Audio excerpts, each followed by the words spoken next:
Hulaan ko kung bakit nag-e-emote ka dyan. Una, dahil hindi ka pinansin ni Mookie. Or pangalawa, dahil sinabi na sa'yong layuan mo si Danilo. Which is which? Hanggang dito ba naman ayaw mo akong tantanan? Alam mo, Emma, hindi talaga matatahimik ang buhay nating dalawa habang pareho nating pinagsisiksikan ng mga sarili natin. Kina Danilo at Mookie. Kagaya ngayon, dapat isa sa atin kanina pa umalis dito sa ospital. At kung meron dapat umalis dito, ikaw yun. Ako ang hinanap ng asawa ko kanina. Ang tanga mo naman kung di mo pa na-gets yun. Hindi ako tanga. Hindi lang ako madaling sumuko. I won't give up without a fight. You know what? That's actually a good idea. Total mahilig ka naman sa mga katsipa na mga away-away tsaka mga confrontation. Bakit hindi na lang natin paglabanan si Danilo? Kung sinong mananalo, saka na si Danilo. Alam mo, hindi ko talaga alam kung saan ka kumukuha ng kapal ng mukha. Daanin natin sa one-on-one fight. Mano-mano. Kung sino ang mananalo sa ating dalawa, sa kanya mapupunta si Danilo. Game? Ikaw lang naman tong mahilig sa gulo. Kaya nga tayo napunta dito, di ba? Dahil ginulo mo yung pamilya ko. Ngayon kung naghahanap ka ng away, dun! Pumunta ka sa kanto, maghanap ka ng kasparing mo. Oh, wala pa nga eh. Sumusuko ka na agad. So, you won't even put up a fight? Winner by default agad ako? Akala ko ba gagawin mo ang lahat para kay Danilo? So, hanash mo lang yun, ganon? Eme-eme mo lang na mahal mo siya at gagawin mo ang lahat para sa kanya, ganon? Gagawin ko talaga ang lahat para sa pamilya ko. Para sa mag-ama ko. Kaya kung papatulang ko yung mga sinasabi mo, siguro dapat lakihan natin yung premyo. Hindi lang si Danilo yung mapapanalinin mo, pati na rin si Mookie. At kapag natalo ka, lulubayan mo na yung pamilya. Winner takes all.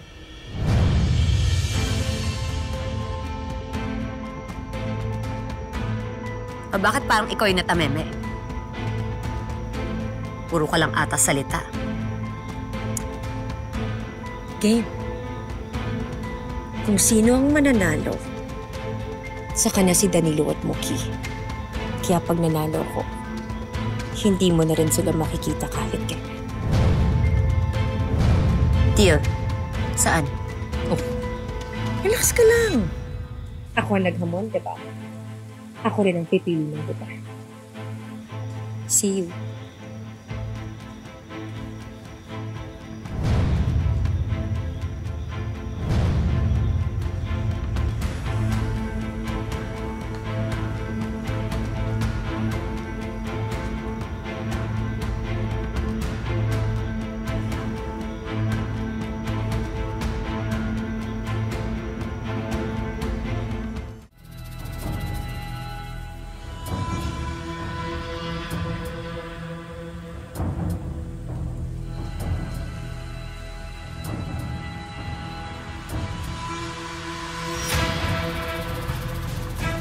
Bakit naman ito pa yung napili mong lugar?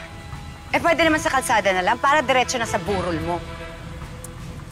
Pinili ko talaga dito kasi tahimik, private, tayong dalawa lang.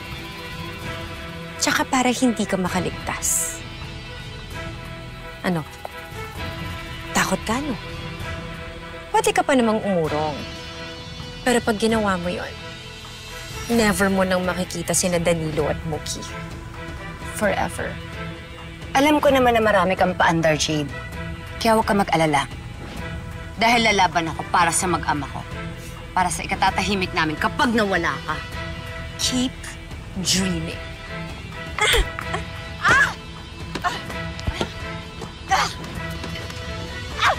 Mukhang magiging madali lang to, ah. Bitawan mo ako! Mas masakit pa yung mararamdaman mo kapag nawala na yung mag-ama ko sa buhay mo. Kapag hindi ka pa nakawala sa akin, pagbilang ko ng 3, tapos na tayo. Lubayan mo na yung pamilya ko. 1. Hindi ako susuko! I'm not a quitter! I'm not gonna give up! 2. Ako ang magaling! Ako ang malakas! At ako ang matalino! 3.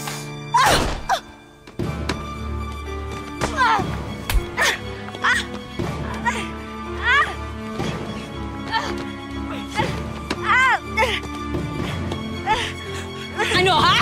Ano? I always win. Always. Hindi matatapos ang laban na to nang hindi ako ang panalo. Challenge po. Bakit hindi nyo naman po agad sinabi sa akin? Naku, Muki, sorry. Isi-secret sana namin ni Kutsi yung sinabi ni Emma. Pero hindi na rin kami mapakali. Sobrang naluloka na kami sa nangyayari sa magkapatid. Sana po hindi nyo na lang po sila hinayaan. As if naman makikinig sa amin yun. Oo nga. Oo, sige po, lika na lang po. Samahan nyo na lang po ako. Uy, Muki, sandali! Muki, magagalit sa amin ang nanay mo. Uy! Right on cue. So ngayon, Emma, there's nothing left to do but to get rid of you. Gusto mong kunin yung mag-ama ko? At hindi ka na makakarating sa kanila ng buhay. Over my dead body. Or better yet, over yours.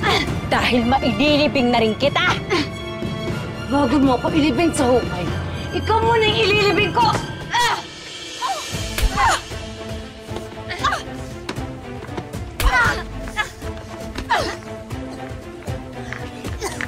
Ikaw ang nanalo sa akin, Emma!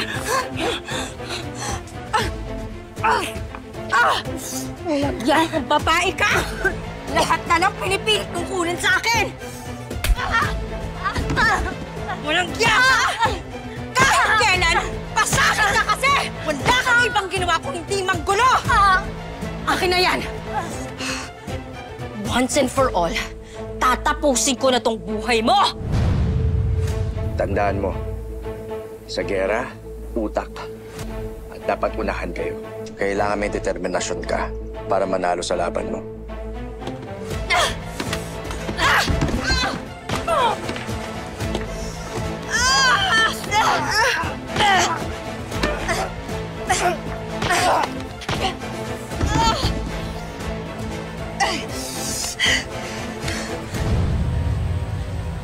Emma? What are you doing? Muki, tingnan mo yung ginagawa sa akin ng nanay Emma mo! Emma, bitawan mo yan! Pinagawa niya! Patok yan! Gusto nila ako patayin! Ayun pa yung kasama niyo! Sinungaling! Ikaw yung nagpadala ng tao dito para ipapatay ako? No, that's not true! Nay, pero kayo po yung may dalawang baril eh. Muki, anak, magpapaliwanag ako sa'yo. Dinala niya ako dito para paglaruan! Pinakain pa niya ako ng dog food! Tingnan mo! Gusto niya magmakaawa ako sa kanya dahil gusto niya akong patayin! Sabihin mo sa kanya yung totoo! Tingnan mo! Nay, ano po bang nangyayari? Pumunta po ako dito kasi sabi na Tita Kutsi tsaka Tito Wiro, may labanan daw pong nagaganap dito. Challenge! Muki, mag-usap tayong dalawa. Tayong dalawa lang. Pakinggan mo yung nanay. Sige na. Huwag ka na magtampo sa akin. Parang awa mo na mag-usap tayong dalawa. Muki! Huwag ka maniwala sa kanya, Muki! Muki! Alam niyo po, hindi ko na po talaga alam yung totoo eh.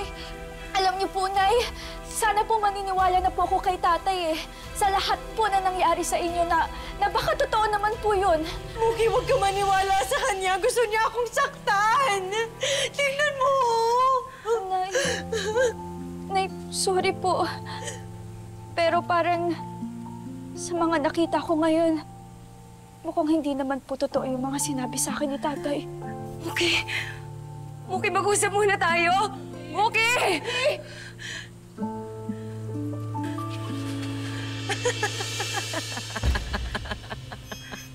Ano ka ngayon? Anong pakiramdam? Na tinakwil ka na naman ng sarili mong anak, ha? Wala na sigurong masasakit pa doon, no, Emma? Na kahit na anong lapit ang gawin mo, paulit-ulit ka rin niyang tatakwil. Ano sabi mo kanina? How does it feel Ngayon sabihin mo sa akin, anong pakiramdam na tinatrato ng parang isang basura? Na parang isang hayop?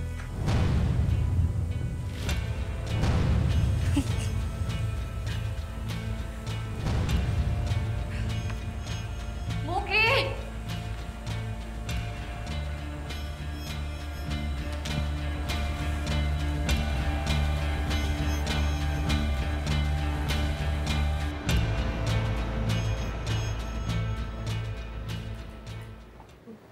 Saan ba kasi si Flor?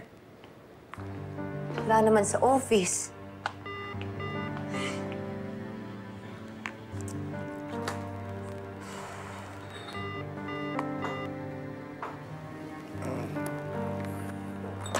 Logan? Logan? Ano ba? Flor? Flor? Flor! Oh, Emma! Ano? Kanina ka pa ba dyan? Tubig! Pahingi ng tubig. Tsaka ng tuwalya para kay Logan. Tubig tsaka tuwalya. Oo, dali. Sandali lang, sandali lang.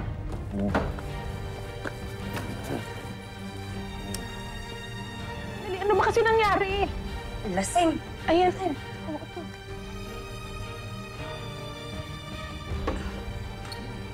Salamat. Oh, sige. Sige na, ako na bahala dito. Wala ka nang kailangan? Wala na. Oh, sige. Inom pa ako. Ha? Tama na. Last na lang.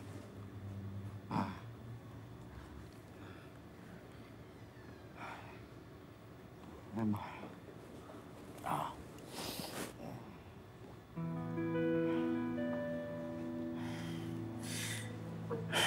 Panaginipan kita. Doon sa panaginip ko, sabi mo sa akin, mahal mo ko. At masaya tayong dalawa. Sana hindi na lang ako nagising. Para hindi mo ako nakikita ng ganito. Aaminin ko, ha? Kaya ko ang lahat, pero... ang sakit. Ang sakit pala. Peste itong puso na to. Sana hindi na tumibok tong puso to. Sana tuluyan na mamatay para hindi ko na maramdaman yung ganitong sakit. Hindi ko kaya eh.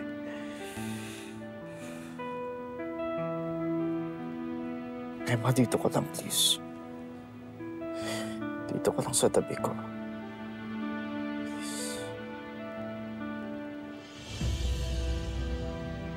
Logan, kung bibigyan mo lang ako ng pagkakataon na alagaan ka bilang kaibigan, hindi ko na kailangang umiwas sa'yo. Sorry kung hindi ko matumbasan yung pagmamahal na binibigay mo sa akin.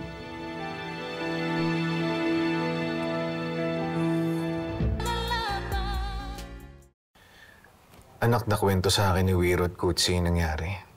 Nag-away daw ulit ang tita Jade mo at nanay Emma mo.